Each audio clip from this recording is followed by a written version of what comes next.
দেখেন আমরা কি মাছ জালে চাপছি, এই মাছ এখন দেখা হবে জালে কি মাছ চাপছি কষ্ট করে। দেখছেন? এদিকে আসি নাই, এদিকে আসি নাই। ভিডিও করে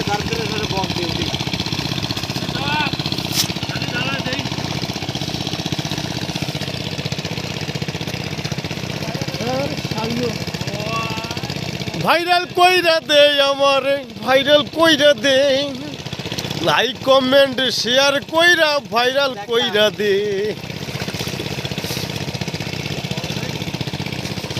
ওরে টিকটক লাইকিতে আসছি বলে চাচাই মোরে মন্দ কইলে, ওরে টিকটক লাইকিতে আসছি বলে চাচাই মোরে মন্দ কইলে, ওরে টিকটক লাইকি ছাড়াই আমি কেমনে বেঁচে রই, ওরে চাচাই আমি তোমার কাছে মনের কথা খুইলা কই।